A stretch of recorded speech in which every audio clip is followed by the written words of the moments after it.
ये जो कुछ भी चल रहा है, आप लोगों पे भी इल्ज़ाम है कि आप लोग इस्टेब्लिशमेंट के बलबूते पे आए हैं। अगर आप उन पे इल्ज़ाम लगाते हैं कि वो इस्टेब्लिशमेंट से बात करना चाहते हैं, यानी आप दोनों जमातें इस बात पे तो मुत्तफिक हैं कि हकीकी मुज़ाकरात जो हैं वो इस्टेब्लिशमेंट के साथ ही होंगे और वही आपको सपोर्ट कर सकते हैं। But on the other hand, आप समझते हैं कि आप लोगों के लिए ये बहुत नुकसानदेह होता जा रहा है कि 9 मई के केसेस जो इमरान खान साहब पर चल रहे हैं, उसके अलावा दीगर चीज़ें, आप बहुत देर तक उनको पाबंदे सलासल नहीं रख सकते। आप लोगों ने अलबत्ता को पॉपुलैरिटी गेन नहीं की है, खान साहब की हो रही है पॉपुलैरिटी ऊपर जा रही है।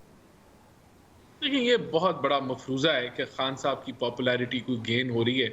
खान साहब आहिस्ता आहिस्ता बड़े बुरे तरीके से एक्सपोज होते जा रहे हैं और इनका ये ख्याल था कि जिसकी तस्वीर नहीं आप चलाने देते वो एक्सपोज होते जा रहे हैं। सर, ये मुझे लॉजिक समझाएं। देखिए, इनकी बड़ी कोशिश थी, ख्वाहिश थी कि मुल्क जो है वो डिफ़ॉल्ट कर जाए। इन्होंने बड़ी कोशिश की कि IMF को जो है वो ख़त लिखें कि लोन ना मिले, किसी तरीके से डिले हो जाए। GSP प्लस के हवाले से अमेरिका से देखें कितना इन्होंने प्रेशर डलवाया कि किसी तरीके से, और वो अमेरिकन कांग्रेसमैन जो कभी पाकिस्तान के साथ नहीं खड़े हुए थे, इंडिया की सपोर्ट करते थे, उनसे इन्होंने कहलवाया।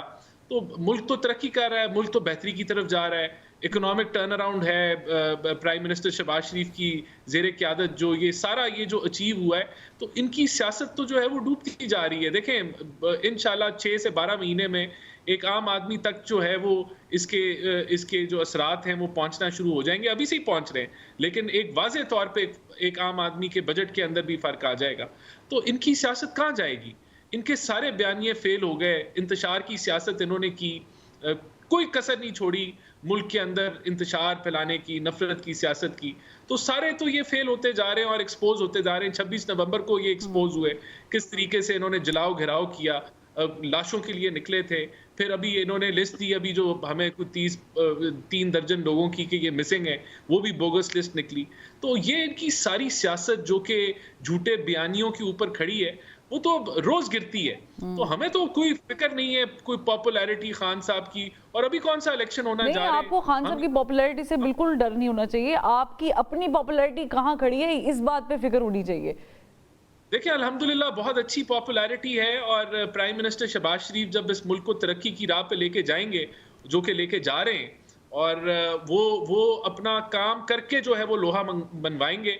और शहबाज शरीफ वाकई मैं समझता हूँ जितनी मेहनत कर रहे हैं, ये सबको ये इसका एंड बॉटम लाइन ये होगी कि एक आम आदमी तक इसके असरात जब पहुंचेंगे तो इंशाल्लाह हम तो उस तरफ बढ़ रहे हैं। और कोई इलेक्शन नहीं अभी होने जा रहे, ये हुकूमत अपनी टर्म पूरी करेगी। अच्छा। तो हमें तो कोई किसी किस्म की फिक्र नहीं है, मुल्क बेहतरी की तरफ बाहर आते हुए नजर आ रहे हैं आपको?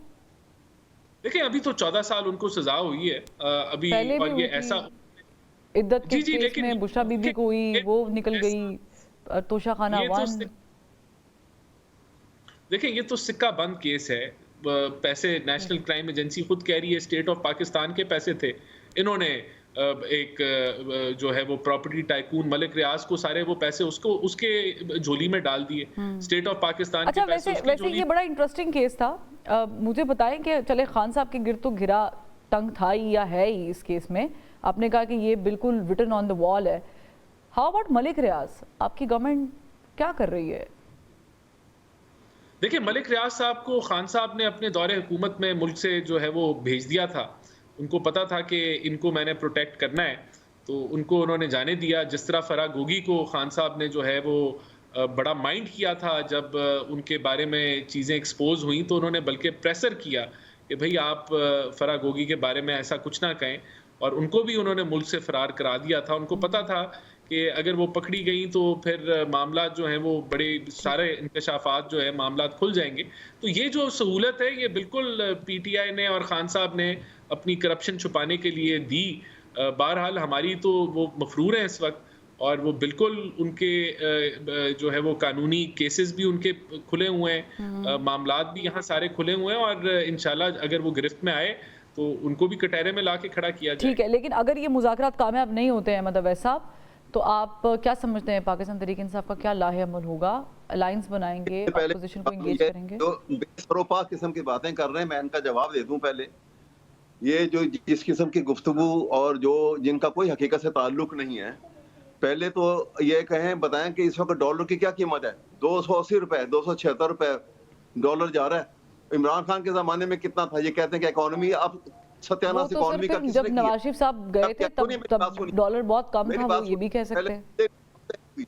पहले जिस वक्त ये आए हैं, जब पीडीएम की हुकूमत आई है, ये उस वक्त ये इंटरनेशनली जो इमरान को जो विक्टिमाइज किया गया, और ये जब आए हैं तो इंडिया का और इजराइल का ये एक मुश्तरका उनका एक प्लान था कि साउथ एशिया में इंडिया को मिनी सुपर पावर बनाया जाए, और वो जब तक नहीं बन सकती जब तक के पाकिस्तान जो है वो उसकी इकोनॉमी तबाह ना हो जाए और आर्म फोर्सेस पाकिस्तान के अवाम की नजर में डिस्ग्रेस ना हो जाए। ये दोनों काम पीडीएम की हुकूमत ने और शहबाज शरीफ ने आके किए। और उसके बाद सुन लीजिए, जब अब प्राइम मिनिस्टर बने हैं, जब वो प्राइम मिनिस्टर बने हैं तो उन्होंने कहा कि मैं तनख्वाह नहीं लूंगा, मुल्क बड़ा इकोनॉमी खराब हुई है हमारे मुल्क की। ठीक। और बाद में 1 महीने बाद जब आईपीपी का शोर मचा तो पता लगा कि उनके दोनों बेटे जो हैं वो अरबों रुपया जो है बगैर 1 यूनिट बिजली दिए ले चुके हैं। ये इस मुल्क के साथ हो रहा है। और लेकिन लेटर तो आप लोग भी लिखते रहे आईएमएफ को, तबाही मचा दी इस मुल्क में।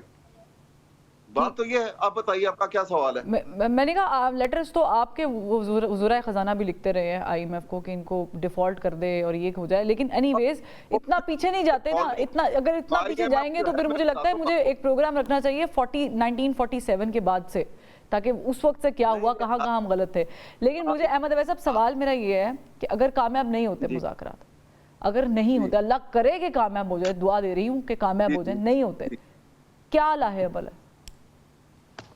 हम तो इस इलिजिटिमेट हुकूमत के खिलाफ, जो कि हारे हुए लोग जो हैं वो ताकत की बुनियाद के ऊपर पार्लियामेंट को संभाल के झूठे ओथ लेके बैठे हुए, हम इनके खिलाफ प्रोटेस्ट करते रहेंगे। अच्छा, फिर सड़कों पे आएंगे? भरपूर, क्योंकि आयन का हुलिया बिगाड़ दिया इन्होंने आकर। ये वो आयन नहीं रह गया, मुल्क कैसा चलेगा? ठीक है, ये पाकिस्तान की खैर को जहाँ पे आपने आप लोग फिर सड़कों पे आएंगे? जी, फिर सड़कों पे आएंगे, फिर सड़कों का इस्तेमाल किया जाएगा, धरना दिया जाएगा, लॉन्ग मार्च, एहतजाज? सड़कों पे देखिए, प्रोटेस्ट करने का जो भी तरीकेकार होगा हम अपनाएंगे। तो प्रोटेस्ट करने के लिए पार्लियामेंट बेहतरीन जगह नहीं है? नहीं, पार्लियामेंट तो है ही नहीं ना। पार्लियामेंट तो असल पार्लियामेंट थोड़ी है। ये जो लोग पार्लियामेंट में बैठे हुए हैं ये तो सब के सब यूजर पर है। तो फिर बात क्यों कर रहे हैं इनके साथ? अगर ये 2 नंबर लोग हैं, 2 नंबर फॉर्म से आए हैं। ऑडिट करा दें, अगर सच्चे हैं तो इलेक्शन ऑडिट करा दें, पता लग जाएगा कि कौन सच्चा है कौन झूठा है। शुक्रिया राना एहसान अफजल साहब और अहमद अवैस साहब, आप दोनों ने वक्त निकाला। जाहिर है कि दोनों ही जगह एक जंग जारी है। हुकूमत भी जो है वो मुज़ाकरात भी कर रही है, तनकीद भी कर रही है, पाकिस्तान तहरीक इंसाफ मुज़ाकरात भी कर रही है और फिर तनकीद भी की जा रही है।